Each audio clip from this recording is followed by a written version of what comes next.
David Brin is next. He is a scientist and an award-winning science fiction author. He earned a PhD in physics from the University of California, San Diego as a student of Nobel laureate Hans Alfvén, and his scientific work ranges from astronomy and optics to human evolution. Meanwhile, his novels have been New York Times bestsellers and have won the Hugo, Nebula, and other awards. At least a dozen have been translated into more than 20 languages.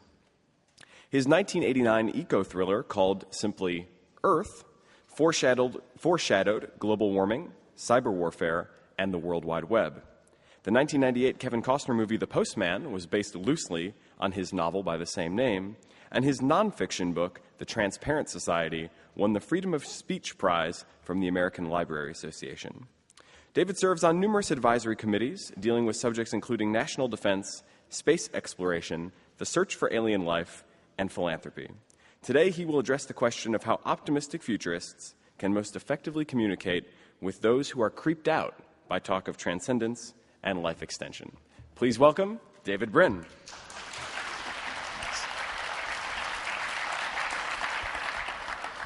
Hello, everybody, and good morning.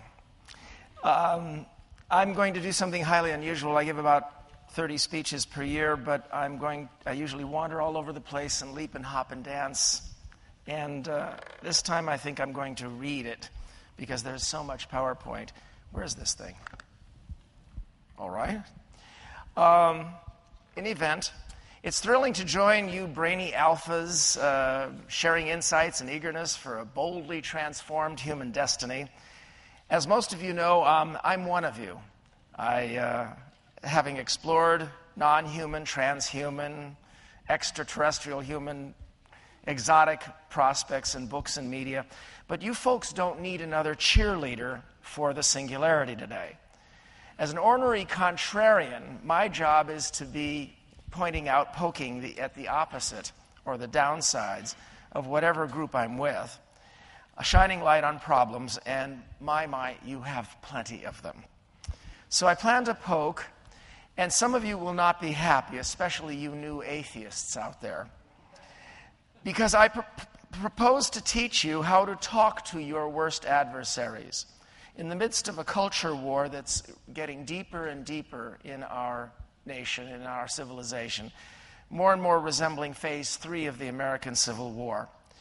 You need to learn how to talk to your worst adversaries, break up their coalitions, as Jason Silva's outreach that we learned about yesterday is an attempt to do to those who are young and might be swayable towards looking toward the future.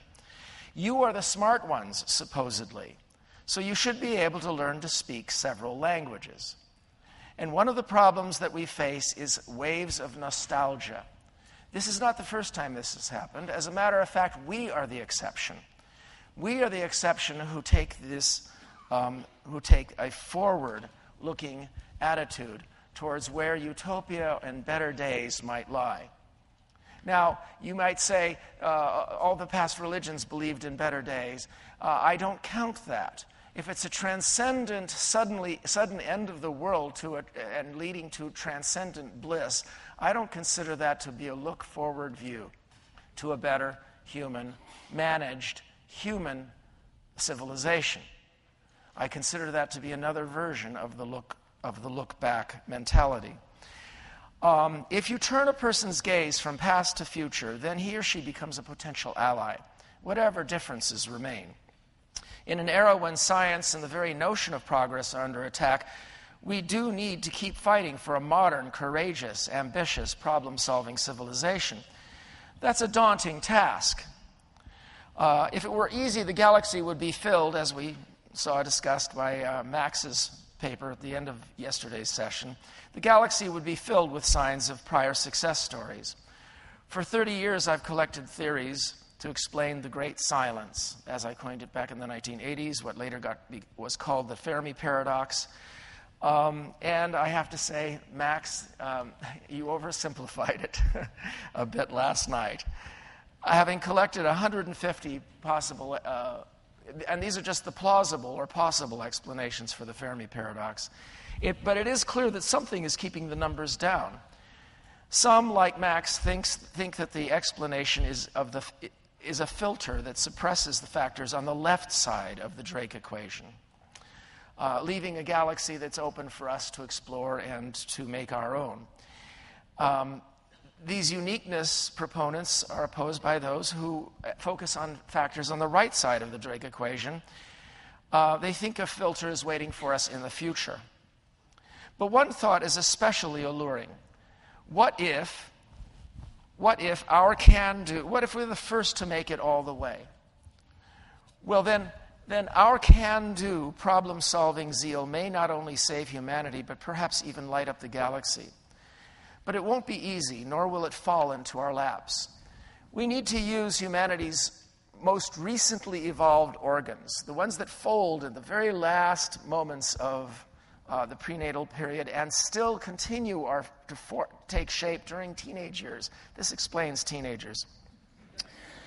The most recently evolved organs, the paracingulate sulcus that lets us evaluate memory accurately, and the prefrontal lobes that are our future probing lamps on our brows. We know this because people who've had prefrontal lobotomies remain intelligent and conscious, again segueing to yesterday, but they lose interest in projecting what Einstein called the Gedanken experiment, the thought experiment. What would happen if I did this? What would happen if I tried to run this yellow light? And so this is one reason why I'd rather have a free bottle in front of me than a prefrontal lobotomy. The point is that even those who get the memory and have their access to to both memory and foresight, even they divide between those who are optimists and grouches. I feature this fellow in the lower right. I've turned him into a character in my new novel. Seemed justice. In any event, you divide into optimists and grouches, which actually brings us back to those 150 explanations for the Great Silence. Things that most often thwarted human advancement were societal: oligarchy, secrecy, rejection of the very idea of progress, the pyramidal social order, which took reign in almost 99% of human societies in the last 6,000 years. All of these were drivers of renunciation. Renunciation is the great temptation, relinquishing rapid advancement for the sake of order. Oligarchs especially like renunciation. Rapid progress destabilizes power arrangements, explaining today's war on science, and in the past explaining feudalism.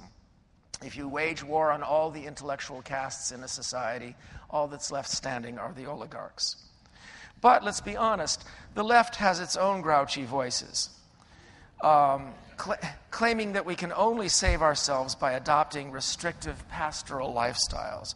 Very, very smart book, except until you get to the prescriptions. And every time the public is frightened by something, cynical forces will exploit the panic to ratchet up control. This is what the Transparent Society was to a large degree about. Is this a new problem? Not at all. I urge you to watch this great old classic from the 1930s, Things to Come, to see how deeply many of our grandparents were sincerely worried about the similar problems, and in some respects, thinking about them more deeply than we do. But this problem of fear-driven renunciation goes back even farther, and it should worry all of you would-be God-makers. Think about that term, because that is exactly what your agenda is, except for those of you who wandered in off the street. And boy, were you in for a surprise. Nothing in New York surprises you. What should be your top priority as God makers? How to design this, how to design that, da-da-da-da-da-da-da. No, your number one priority should be to avoid the fate of one of the earliest singularitarians, Giordano Bruno. You are the sapient, logical ones, right? Find ways to connect to people who might burn you at the stake, like they burned guys like you in every other culture, like they burned me in every previous life. I remember, every single one, I had this personality. I never got past 16. You guys in this Enlightenment civilization let me grow old, have kids. Whoa, I am loyal. Okay, so how do you do that? What you do is you understand them. And so we come to a slide you did not expect. Look, I promised I'm a contrarian. This is what I do. I'm going to show you a slide that you never expected to see at a summit of God-makers. And there it is. Millions view this as the core postulate. Deriding their priorities only solidifies culture war. It plays into the hands of the cynical people who are manipulating your neighbors. You need to be able to understand the cultural keystones that underlie your own culture. You need to be able to learn to speak another language. So consider the lesson of judo. Stun them that you know this stuff. Use the mythology to draw them toward the light. And so let's dive in. Let's start at the beginning. The very first thing that happened in the relationship between the first man and his creator. And the Lord brought them unto the man to see what he would call them. And the man gave names to all the beasts. It's a stunning moment, neglected by theologians, who generally toss it aside as something cute and irrelevant. Irrelevant. Oh, by the way, that's one of the names that he gave one of the beasts, a very large one. The first interaction, the only one that preceded all the complex aggravations like sex, sin, and all the subsequent surus. I know in this town you'll know what that means. What better hint at what we were made for than the only act that wasn't about repairing and salvating and all that stuff after sin? For we weren't asked to pray, but to perform an early act of naming things. And let there be no mistake. Naming stuff is godlike power. Ask any physics student who contemplates Maxwell's equations and knows that thus there is light. What is the act of naming things other than an apprenticeship in co-creation? And what is that apprenticeship other than science? The naming of far moons, of hidden molecular codes, of millions of never-before species. The act of grubbing in the mud underneath an alkaline lake and coming up with new beasts to name. The sheer purity of this moment, the only pure moment in the Bible, free of all sin, is evidence of what we were for. All right, then things got complicated. Sin happened according to the mythos believed by millions of our fellow citizens. Even so, are they interpreting these events correctly? This is where you get aggressive. You get in their faces and you cite scripture at them, and they know they can't cite science back at you. It's really aggressive, and I have found it extremely effective. It rocks them back, and generally, if you say it in friendly tones, they go, I'll have to think about that. And they're no longer your enemy. They're somebody to argue scripture with. The point is, they're not interpreting these events properly, even in their own context. Remember, you are all descended from priests and rabbis who handled this stuff with ease. It should be trivial for you alphas to have a look at these cultural keystones and show your neighbors the light. Take this passage. The man has now become like one of us, knowing good and evil. Become like us? Hold that thought. Let it seed what it means. But this one's even better. The italicized part of this should be taken up by you God makers as your motto. He must not be allowed to reach out and take also from the tree of life and eat it and live forever. Just take that part, starting with the word reach, and make it your motto. I know some of you all are scribbling notes right now. Crumb, there it is. Put aside the he must not part for now. Hold it. What all this says is that man is inherently capable of using knowledge to be like God and to live forever. Half the battle over what we're inherently made to be capable of is settled. Now we're only haggling over when it's right. Maybe it wasn't time yet for Adam and Eve. Only then came another crucial event that theologians mostly ignore. Incredibly important event. The Tower of Babel story is shrugged aside, tossed into a pile of tales about the price of human sin and the price that humans must pay for hubris and arrogant pride. But take a look at what it says. And the Lord said, "See, they are all one people and have all one language. This is only the start of what they may do, and now it will not be possible to keep from them any purpose." There it is again. A combination of two important themes. One, humanity is inherently godlike with limitless potential to achieve anything with cooperative effort and the power of words. It's right there, utterly inarguable, but so is point two, that it was something that God felt needed to be prevented. As when Adam and Eve were expelled from Eden because they just might grab the fruit of the tree of life, or when mankind was cast into confusion, speaking a million separate tongues, leaving the tower in ruins. But even here, consider, was it to be prevented forever? If so, why make us this way? The old question. Or else, might those expulsion and the confusion have been limited measures applied to those situations, ways to stymie and prevent us from achieving those things too soon? Well, we're about to test it. Soon, as many of us have depicted in fiction decades ago, language will be no barrier anymore. One worldwide culture will, we hope, both unify us and enhance our individual eccentric creativities. The new tower that we're building, Tower of Babel that we're building, is no simplistic ziggurat, but a flat, broad foundation for ambition that will assert every godlike power that our inherent natures equip us to pursue. Along with, we can pray and hope, the wisdom to do it right. But make no mistake, this is the thing frightening our neighbors. It is what underlies the war on science that is being cynically manipulated by evil men out there who want it for the sake of their attempted oligarchic putsch that's aimed at ending the Enlightenment. It is what will propel a rising movement for renunciation and possibly eventually people burned at the stake. It is one possible explanation for the Great Silence, if this happens a lot out there. They are terrified of sharing the inevitable punishment for all this arrogance and hubris, and given their axioms and postulates, can you honestly blame them? But their postulate is wrong. It's wrong even in terms of their own sacred texts, because God never actually punished us for hubris, ever.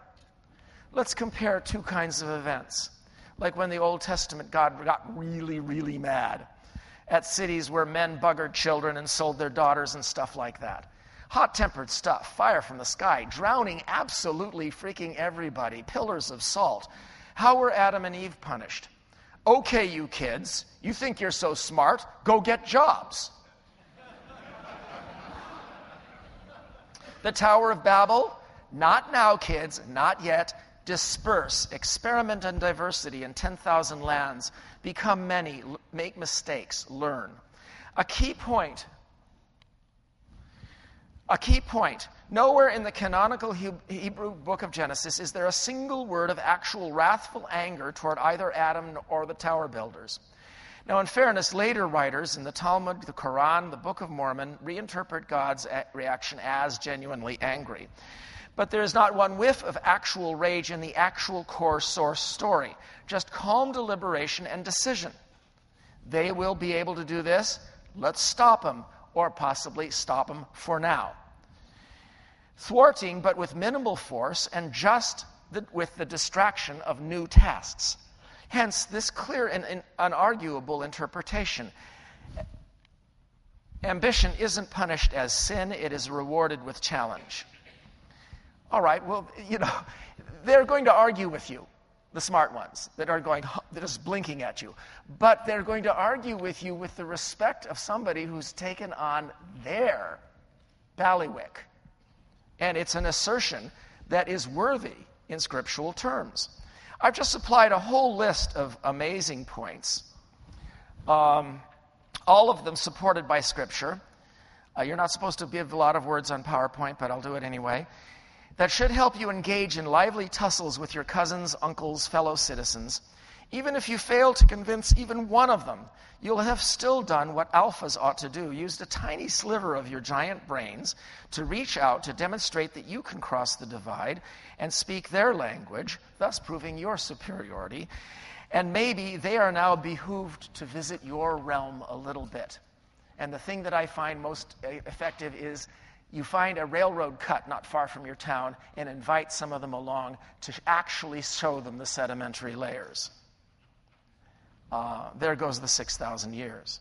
To be curious, to shift frightened minds, to ease the kind of fevered populist fear that evil men may someday use to burn you at the stake. And because, why not? It's interesting, especially for would-be makers of gods. Shouldn't you be thinking about this not only to reach out to your neighbors and prevent you from being burned, but because you're going to be going through these issues yourself with the AIs that you create? All right, well, I won't go down the main list. I mean, it's pretty obvious. Naming is science, and we're good at it. Our potential is unlimited, even conquering death. It's right there in Scripture. Regular obstacles are toppling, as if in a training program. God's obstacles weren't punishment, they've just delayed things. And it's possible he's going to delay it again. He won't use language because we got these things now. He'll use something else. It's possible. It could happen. So, we're doing what we're built to do, and we're going to take it on. It's time for another Tower of Babel. It's time. Now, there are other questions that I could go into in discussing all these other battles. The Book of Revelations. I think that this fixation on the Book of Revelation is one of the most loathsome things that's happened to our neighbors lately. There are other ways. Do you know that Martin Luther didn't even want it included in the Bible? You cite to them the studies that did the rhythm patterns, computerized rhythm patterns of the Book of Revelations, and showed that the closest thing was the ravings of schizophrenics. Perhaps you can help them turn to other parts of the Bible. But the simple answer to the Book of Revelations, whenever people cite it at you, is Jonah. Very, very simple. Right there in Jonah it says God can change his mind.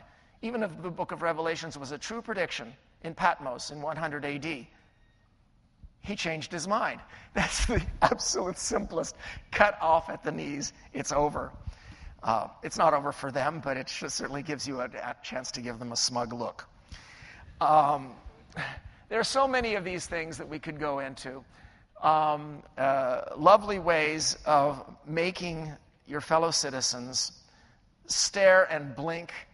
And here's the interesting thing. Even if you skewer them with these things, they're more friendly with you after this because you spoke to them in their terms and their language. So, but what I want to point out one thing is whether you are atheists or techno-deists, you are already theologians because you plan to create what any other generation would call gods. Some of you hope to become gods. So justify it, sell it, protect yourself from mobs and relate to them. Prevent the renunciation that will prevent your dreams from coming true. Even if you despise religion, stop overreacting. These cultural keystones matter. They are metaphors. They are useful. Use them. And here's one especially effective. The comparison of prayers. Say you are a creator who came up with Maxwell's equations and Bernoulli principle and quantum mechanics. What would you consider to be a better prayer? Oh, you're so great. Oh, you're so big. Oh, you're so great. Oh, you're so big. Please don't squish me. Some of you recognize the irritated reaction that such a creator has on the left side from Monty Python's Holy Grail. Or some students in a chemistry class doing a titration they had calculated the night before. And it all pops out at them and have them say, oh, that's nice. Well, thank you. I was kind of proud of that myself. It's good of you to notice. I mean, for heaven's sake, I mean, which would you prefer? You would be God makers. Okay, so there's lots we could talk about. This could go on and on and on for about an hour or hour and a half. But I don't want you guys to think I'm a fanatic on this other side. I'm a fanatic contrarian, and I poked at you with this stuff. Believe me, I'm there with the whole Bayes theorem and the construction of AIs and the complex issues of what AI will be like. As a matter of fact, I use AI in my new novel more extensively than I can think of anything else I've read recently. But I wanted to do this here because I was among you guys. So I have a couple more slides I might get to real quick if the topics come up, but I'll open it up for questions.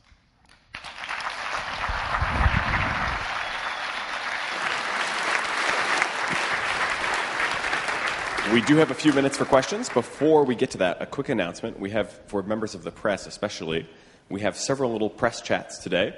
David and Sharon will be in the press room immediately after David's talk. Later at 10:50, Dilip George and Scott Brown will be there. They are speaking later this afternoon. They are the founders of an AI company. At 1:30, we have Riley Crane. And at 1:50, we have David Ferrucci and Dan Cerruti. They're from the IBM team. So with that, let's open it up to questions for David Brin. Here's one on the right side. Hi, I'm Rick Schwall. Hi, Rick. Which of your books or what reference would you give us to us who have lousy memories to what you've said here? Oh, well, I'm sure that these will be posted, right? The videos. Yeah, we've got 4 camera angles. Yeah, the videos, The Heart of the Comet has a little bit of theology in it. Actually, now that I think about it, actually a large fraction of my sci-fi novels have little rambunctious theological pokes in them. Well, why not? I mean, after all, fiction writing is the one purest form of magic, in that we've persuaded civilization to train 95% of people out there to skillfully decrypt our incantations of little black squiggles and turn them into star-spanning explosions, deep human insights, and philosophical maunderings. I mean, there's nothing that makes a guy more arrogant than to be the god of a fictional universe. So, yeah, sure, there's theological things in Heart of the Comet and in Earth. Yeah, especially at the end of Earth. Anybody? Next question, back left. Hey, David. My name is Mark with thesingularity.com. I want to thank you for your insights. And just to say that, my dad went to Berkeley, master's in mathematics, and worked on the Apollo mission. My mom was from the heart of the South. And having that dual parent situation made me see both sides of the thing. And it's kind of a passion. I guess you could say I'm a believer, kind of for both sides.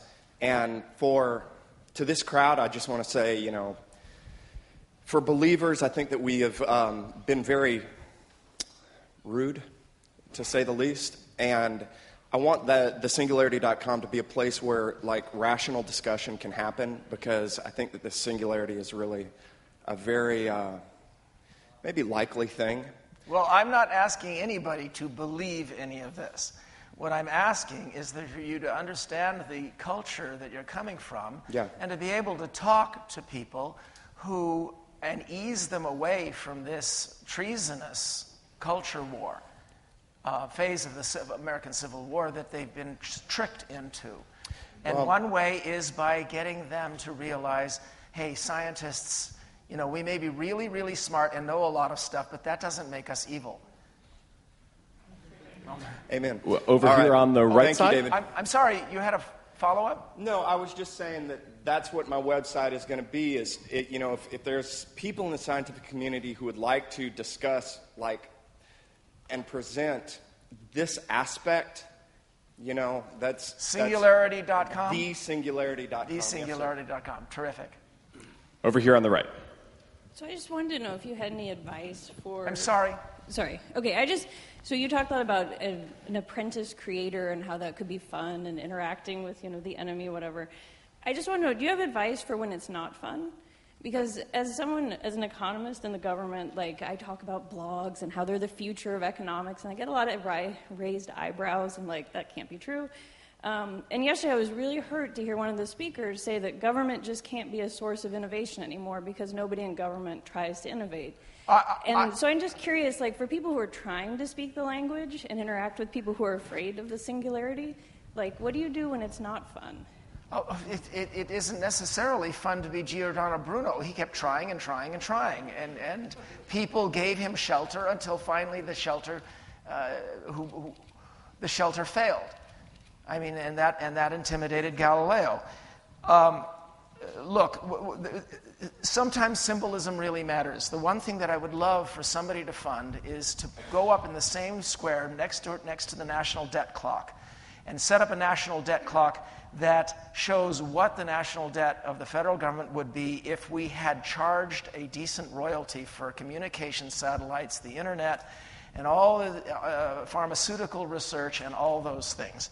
If you had that clock, it doesn't have to actually matter that much, the details and the specifics. I think it would have a salutary effect upon people. George Marshall's plan was to set up a Pax Americana where we would lift the world, the only international pax that did not have a mercantilist trade policy favoring the home, but instead bought from everybody. And we uplifted the world through Walmart. Trillions of dollars of crap we never needed to buy. And we are now lifting China and India at the same time. How did we pay for this? Each decade we gave to the world some huge new technology that we benefited from so we could be the goose that laid the golden egg. And this happened in the 90s with the internet, the 80s with telecommunications, but it did not happen at all in the 21st century. Perhaps biotech will do it. But we're missing a decade of America just saying, look at this, and then being able to pay for Walmart and developing the world. And I could have gone on about that for an entire hour. And I think your questions could go on for an hour too, but unfortunately we are out of time. Thank you very much, David Brin. Sure.